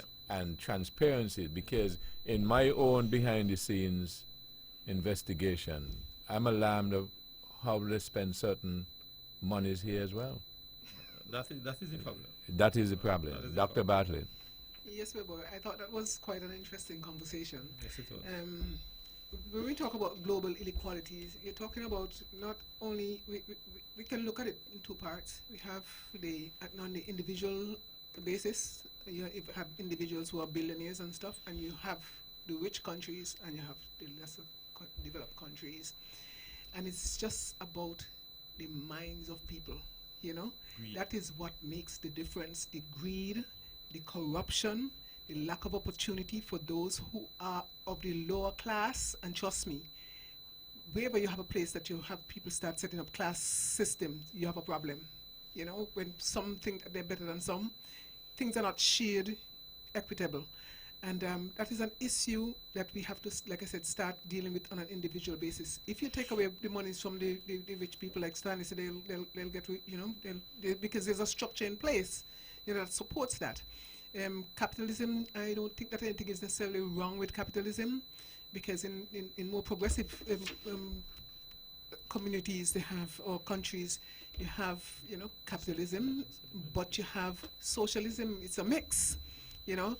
So when you go to places like Switzerland and those places, you know, there is a mix. You have a lot of millionaires there, but you don't have a lot of poor people, because they have decided that they're going to take care of other people. There's a system in place. They recognize that there's no perfect system, but inequalities started since in the Bible. You know, I just couldn't understand it. There was this parable about, you know, there was this person who had 10 talents, and, you know, the person who had 1 and he hoarded it, and for whatever reason, his insecurity, and, you know, they take away from the 1 and give to 10. I mean, I couldn't understand that.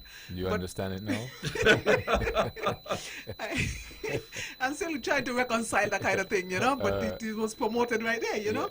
But the thing is, we have to be focusing on humanity, you know, and that is what is lacking, I think, in how people sometimes conduct themselves, not only on an individual basis, but on a corporate level. And they spoke about corporate taxes. Well, we are in a kind of situation here that you know, we expect people to look after us, to help us out, you know, the rich countries to give us some aid, but in the same breath, we kind of have a tax haven, you know, we kind of help in the same places, mind you. They helping their billionaires and their millionaires to hide their money here. We ain't getting much of it, you know. We ain't getting anything of it, you know. It kind of distort our situation, make people think that we're rich, but when we're really not, you know. And then we complain, but you know, it is, you know, it is ironic, you know, that we sit and we hear these things and we want to, you know, pontificate on these things, but look at what our, you know, how we behave, how we help to perpetuate that kind of thing. Rich people can hide their money here, you know, and we have laws that protect them, you know. And likewise, you have these corporations will come right here, like you said, you know, mostly in tourism, you know, industry. And after the tax haven, you know, the tax holiday is over, you know, you hear that this hotel is being, you know, transferred to some other, because they just don't want to pay taxes. And also exploit the labor. But that is what they do. Yes. And we are assisting because our policies are geared towards that. you know.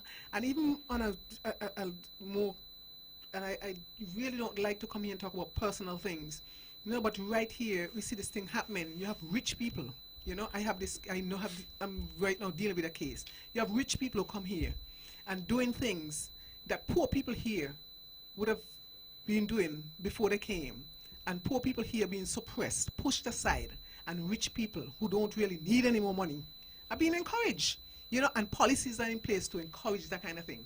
So until we kind of move aside the corruption and we have people in place as it relates to policy, because you can't take away people's money just like that, you know.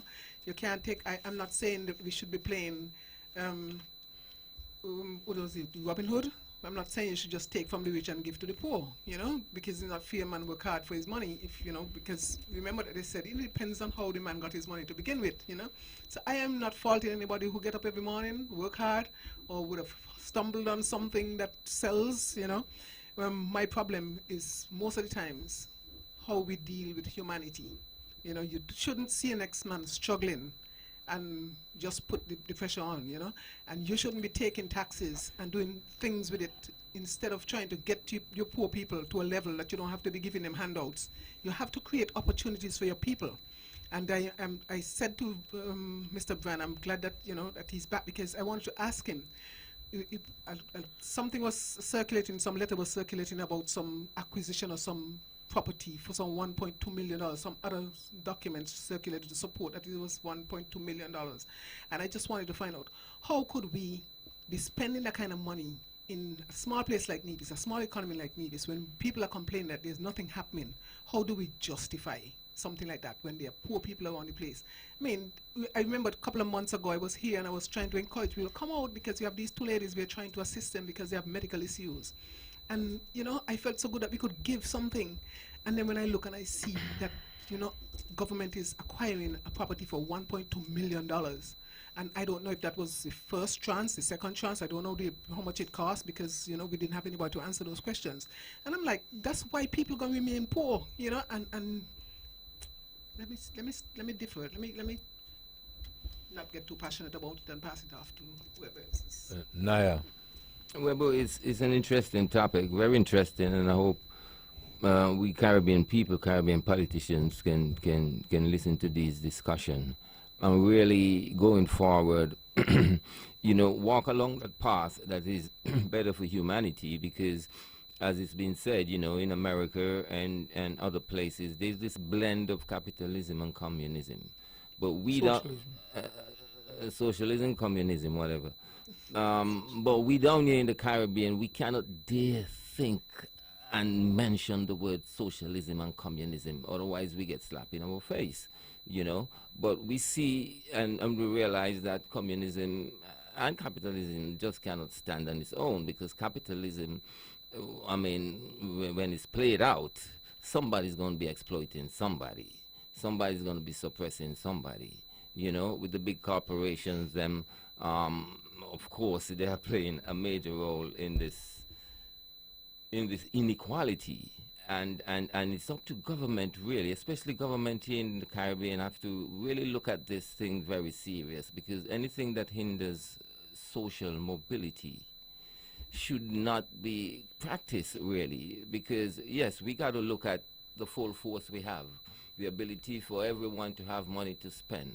It's been said by the thing we've just been listening to, when there is good governance, there's more money to spend, you know, there's more things, people are more willing to spend, and when there's this tendency of inclusiveness, you know, economies run a lot better. But of course, we're dealing with a situation where the corporations seems to run the world. I like the idea of international tax umbrella, really, so that they cannot run here, there, or elsewhere. But I suppose they would find them way somewhere, especially where labor is cheap usually, and population is massive, you know, like on the continent of Africa. But it's such a serious topic, and I think going forward we'll have to be, politicians of the Caribbean, we'll have to look at it in a very serious way. We look at China. China is communism, And of course, the world is afraid of China through its expansion, economic expansion, and the influence it may have on poor countries. China take over Africa, China down in Venezuela, China like you want to take over the whole world, you know. But look at the system in which, you know, they are embedded on communism. So it's nothing really too bad, and I hope we realize that now, you know, before we see the history of the Caribbean. Once we see communism come to America, come and just wipe it out. We see what's going on in Venezuela, you know, and again, it's the communist country who was really reaching out and dealing with the humanitarian situation, whereas the capitalist country is trying to get into the resource of the people and do what they usually do, take over the resources and take over the people. So it's a very important topic, Webo, and as you know me, I always stand up for equality and the social distinction where one feel like it's better than the other. That is practiced here on a serious level too. It seems like some politicians feel like, you know what, yes, we are the representative, but in no way we should feel like we're in the same class with them. And so they operate in such ways, sometimes spending public funds, poor people funds, in a way that is not really necessary and in areas that should not be prioritized, as Dr. Bartlett been just talking about, a 1.2 million purchase of a property there at up the road there from Overbart. So it is very important that we listen these things, because of course better can be done. The world is crying out. We see what's going on all over the place, where the lower class and the middle class are totally unsettled, from Tunisia, the whole revolutions. All these things is from that basis where people are totally fed up with the inequality. And when the hard time comes, the poor people still have to bear the brunt of the struggle, even more struggle, you know, because what happened in the end, they levy more taxation on the poor people, you know, to meet their and to finance their high life and high spending, and to promote the social distinction. You know, social mobility should be something that governments in the Caribbean, in the third world, really should take serious and ensure that that line that divides the people becomes seriously blurred, and people can feel like, yes, we are a part of the equation now. And that's why there was this big rise in communism. Marxism come from the fact that, we cannot continue to simply be factors of production for these guys. We want to be a part of the mix, you know. Of course, it went wrong, and of course, you know, they developed different ideology, and we were taught to believe that everything in Russia is no good because they're communism. Everything in Cuba is no good because they are communists. And now they want us to believe Venezuela. And, you know, so I'm happy that these debates are coming to the forefront. And, of course, we people who can understand them well, we take the time to explain to the people, and those politicians who we can understand and prefer to shelter in their little hut above the hill, on top of the poor people's head and shoulders. Should realize, like, their time is coming to end. People are becoming more and more educated on these issues, and of course, anything that breed inequality, injustice, lack of opportunity, you know, would not stand in terms of, you know, going forward and really realizing the full strength of the human resource of these areas and these countries. So, well, it's a great topic, and I'm, for one, would like governments in the Caribbean to be very careful in what they're doing in terms of creating a society here that is so divided amongst class lines based on economic strength, you know, because, I mean, when the Chinese come, what they would be, what position they would hold in the pyramid. They're the top positions, right up in the point, and leave us here. And of course, as Pat said, people would come in, and Stanley know that. I mean, we sometimes, obviously, is given a break, because we know some rich guy can come here and run over everything that's going on here, you know, and take over the whole country. And I guess Stallion made the point that we are protected in some way and some little way by government. But how sound is that protection when government themselves is out there begging please for some capitalists and corporation to come here to put down big hotels so that we people can get work? So it's a kind of a rock and a hard place, really. But you got to find a balance. And seriously not to impede social mobility of your people. When the people then come and say they're opening hotel, try and get your people, make sure they have an understanding that your people not going to just be the basket carriers and the waitress around there. We want to find them in management positions too, you know. So it's a healthy topic, and I'm sure talking along these lines can really bring a better society, bring a better world. And to expose capitalism for what it is in these times, in the third world, to me is very, very important, because it can be very damaging in terms of dividing the people, and of course the region will never realize the full potential of its human resource. And sometimes they're not going to divide the people, sometimes you know, they're still suppressing the ladies, They're still suppressing the ladies, so that's a big problem. Maybe I have fuzzy logic, right? But try to follow me. The masses you always refer to, Naya, and others, make up of what class? The poor, right? Yeah, the majority. The majority of the poor. And then when you refer to, and then they do us this and they give us the crumbs, you refer, those people are referred to as who? The rich. Who does the poor this, right? Yeah, yes. They establish themselves in a systematic way and feel like they're the rich. And then in most democratic societies, you have, how do the rich get in those positions? Is by something called elections. Correct? Sometimes. Well, generally speaking, that's how they talk in the system. Yeah. Because remember, I'm doing some logic.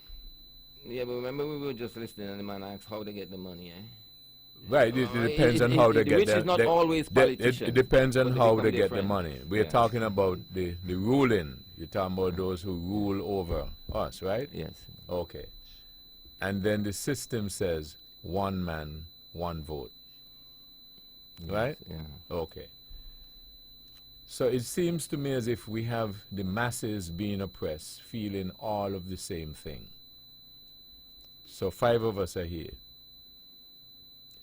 And 4 of us, Mr. Brand, Naya, Dr. Badit, and myself, find ourselves to be described as the poor section. I like how Mr. Brand laugh at you, but go ahead. And so, you know, you see where I'm going. You see where I'm going. Because he is guilty of it. Because now I'm going to say, now we are going to run for leadership to rule. Right? And I'm putting myself up to represent the rest of us. And then the sole billionaire wins. So maybe I have fuzzy luck. The sole billionaire wins. So the 4 of us, 1 man, 1 vote. Dr. Bartlett, Naya, Brand, myself. 4 poor people. But Edric wins the election. What does that mean? Mr. Brand laughs because Mr. Brand knows he's not going to vote for me because I'm poor. Dr. Bartlett is not going to vote for me. He's too poor. Naya don't vote for me. Edric wins, and then we're gone back complaining again.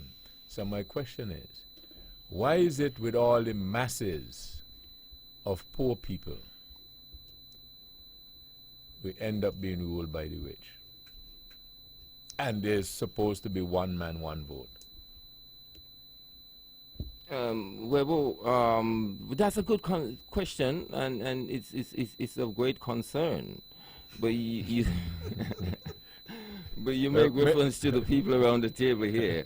Most of us here and you are poor people, but we have a bit of education, We have a bit of, and we are not very much in need. really. No, So- but I was just using using Well, us but and then these are the circumstances that the masses have to deal with.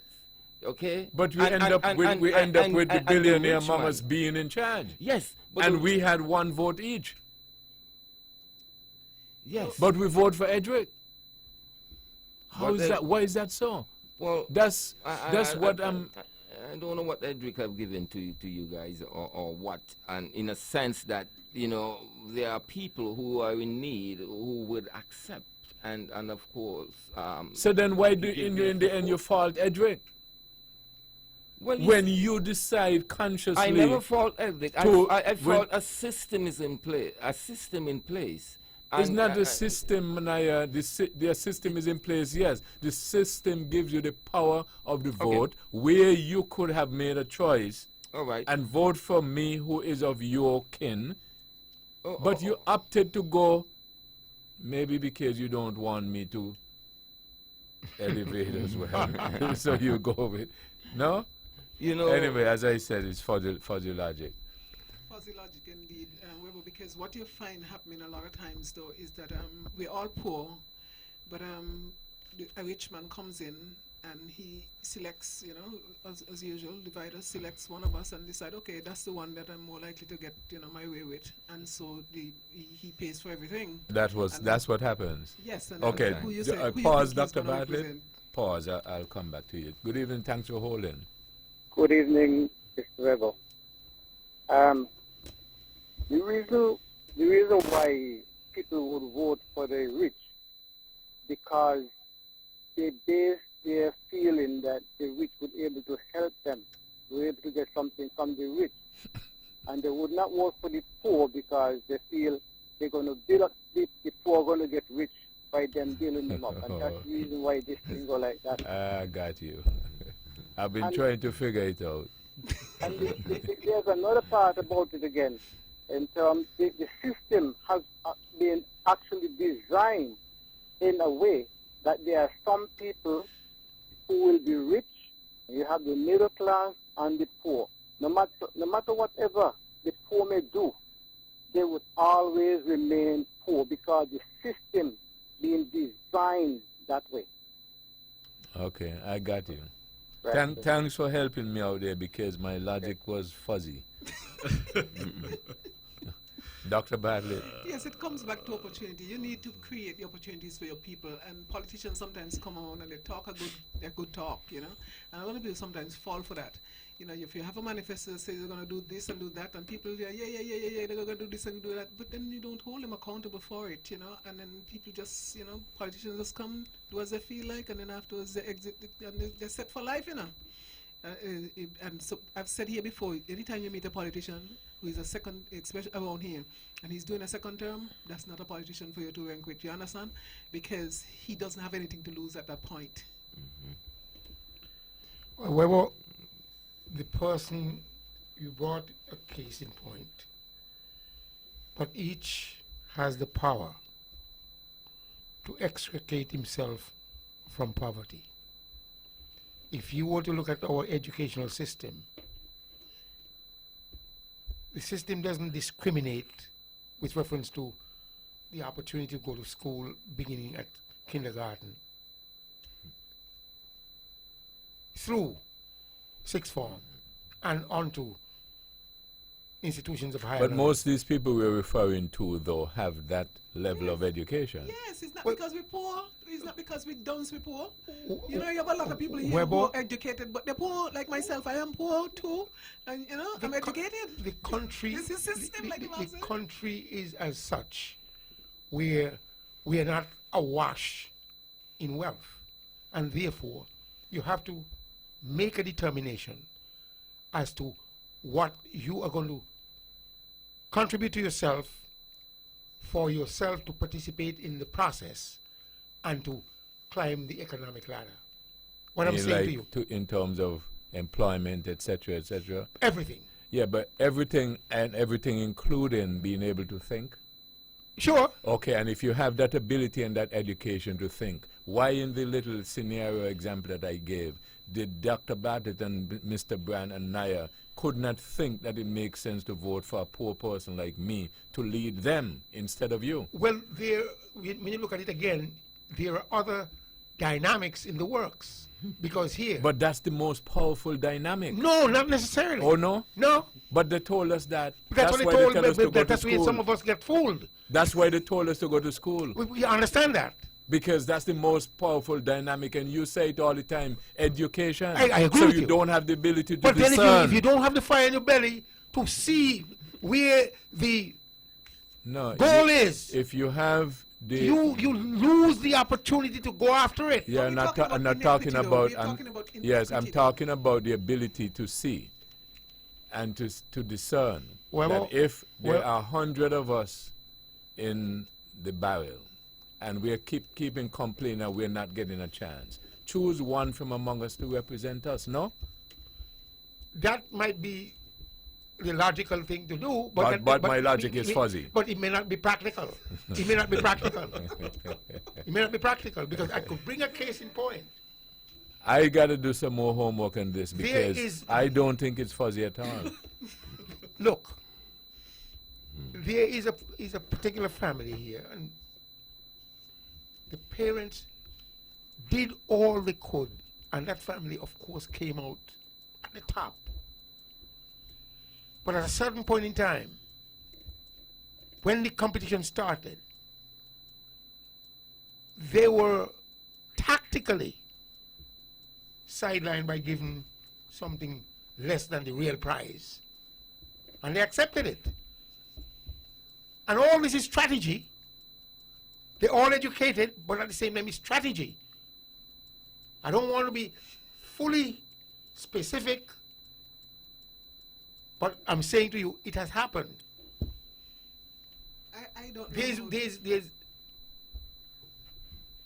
my cousin created a bank here, Bank of Navy, Sim Daniel. He became the premier. And you can name down the line. But he was a tactician. And ultimately, he was at the top of the pyramid. I don't know how that addresses the question of inequality in the if you see the opportunity and you don't... But maybe it does Dr. Bartlett, because the caller calling, and the caller told me, see, what happens is, after they vote for me, then I will become rich. You get it? Not supposed to be That's it. This program repeats tomorrow morning at 10 o'clock following the VON News Minute. Join the Honorable Mark Brantley tomorrow evening at 8 o'clock for On The Mark. Thank you all again for joining us. This is your voice in the community talk that get results. You all have a wonderful evening.